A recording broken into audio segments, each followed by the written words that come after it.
Hello everyone, welcome to మా creations. ఇక్కడ statue చూసారా? చూసిన వెంటనే గుర్తుపట్టే ఉంటారు. వైఎస్ రాజశేఖర్ రెడ్డి గారి విగ్రహం అనమాట.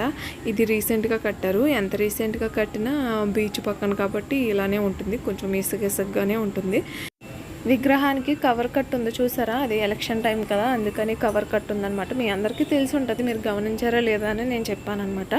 ఇప్పుడు మనం దీన్ని దిగే బీచ్ దగ్గరికి వెళ్ళిపోదాం. బీచ్ దగ్గరికి వెళ్ళాలంటే కేర్ఫుల్గా ఇక్కడ స్టెప్స్ దిగాలి, ఎందుకంటే ఇసుగుగా ఉన్నది. ఏమాత్రం స్లిప్ అయినా ఇంకంతే డైరెక్ట్ బీచ్లోకి వెళ్ళిపోవడమే జారుకుంటూ. అంత కామెడీ అయిపోతాం. ఇక్కడ చూసారా? అక్కడ జీప్ అంటారా, దీన్ని కార్ అంటారా, ఏమో నాకు ఏమంటారో తెలీదు. మీకు తెలుసుంటే కామెంట్ చేయండి. ఇక్కడ సన్సెట్ అవుతుందండి. అసలు ఎంత బాగుందంటే చూడడానికి. నేను చాలాసేపు ఇక్కడ వీడియో షూట్ చేశాను. అక్కడ చర్చ్ దగ్గర ఎంతసేపు వీడియో షూట్ చేశానో అంతసేపు ఇక్కడ ఓన్లీ బీచ్ దగ్గర అంతసేపు షూట్ చేశాను అనమాట. మీకు ఎలా కనిపిస్తుందో నేను ఎలా చూపిస్తున్నాను తెలియదు, కానీ చూడడానికైతే రియల్గా చూడడానికైతే చాలా బాగుంది.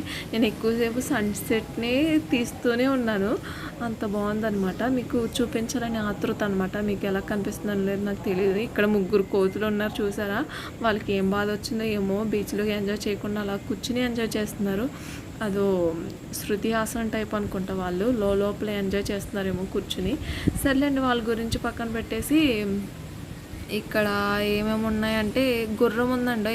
ఇక్కడ గుర్రం కూడా ఉందండి. మీరు అటు ఇటు తిరగాలన్నా తిరిగేయవచ్చు, లేదంటే జస్ట్ ఫొటోస్ దిగాలన్నా దిగవచ్చు. కెమెరామెన్స్ విచ్చలవిడిగా ఉంటారు, మీరు ఎటు వెళ్ళినా మీ వెనకాల వస్తూనే ఉంటారనమాట. కానీ ఒక విషయం అండి, మేము సండే రోజున వెళ్ళాం కదా, ఇక్కడ ఎంతమంది ఉన్నారు కదా, సండే రోజున ఏదో ఒక ప్రమాదం జరుగుతూనే ఉంటుంది అప్పుడప్పుడు.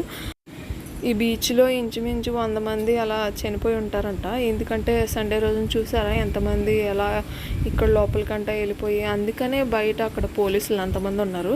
ఇప్పుడు సండే రోజు కాబట్టి అంతమంది ఉన్నారు. నార్మల్ డేస్లో అయితే అంతమంది ఉండరంట. ఎందుకంటే ఇంతమంది ఉన్నారు చూసారా, సండే కాబట్టి అంతమంది వచ్చి ఇక్కడ ఎంజాయ్ చేస్తున్నారు.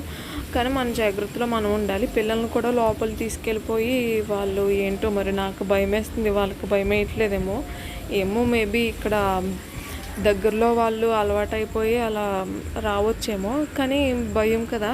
చాలామంది చనిపోయారంట. అసలే చాలా బ్యాక్గ్రౌండ్ ఉంది బీచ్కి. పేరుపాలెం బీచ్, మొగల్తూరు మండలం, వెస్ట్ గోదావరి డిస్టిక్, అదనమాట అడ్రస్. మీరు వచ్చేయాలంటే వచ్చేయండి.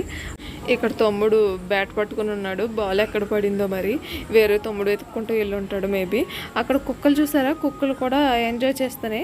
ఏంటో వాటి ఆనందం. ఎంతమంది ఉన్నా వాటికి భయం లేకుండా వాటి ఆనందం అవే అనమాట. ఎవరి సందడి వాళ్ళది. పిచ్చి పలు రకాలని చెప్పి నా పిచ్చి వీడియో తీసుకోవడం, వాళ్ళ పిచ్చి ఎంజాయ్ చేయడం, అదనమాట. ఇంకా ఏంటంటే ఇక్కడ జీప్ ఉంది, బుజ్జి జీపు ఏదో జీపులేండి. ఆ జీపు ఎక్కడానికి ఒక రౌండ్ వేసి రావడానికి 100 రూపీస్ అలా తీసుకుంటారంట. అక్కడ ఎక్కడో జెండా ఉంటుందంట, అక్కడికి వెళ్ళి వచ్చేయాలి. ఇక్కడ రోడ్ చూసారా? కొత్తగా రోడ్డు వేస్తున్నారు ఇప్పుడు. నల్లగా బరకాల చుట్టూ ఉన్నాయి కదా, అవి సిమెంట్ బస్తాలు. ఎక్కడ చూసినా ఈ కార్లు, ఇవి మనుషులు ఎంతమంది ఉన్నారో. ఇది రోడ్డు చివరి వరకు 5 కిలోమీటర్స్ ఉంటుందని చెప్పాను కదా, ఇదే అనమాట రోడ్డు స్ట్రైట్గా. ఇప్పుడు కొత్త రోడ్లు వేస్తున్నారు. సరే అండి, బీచ్ పక్కన ఉన్న రోడ్డు అంతా అయిపోయింది. ఇప్పుడు మనం వెళ్ళవలసిన రోడ్లోకి వచ్చేసాం.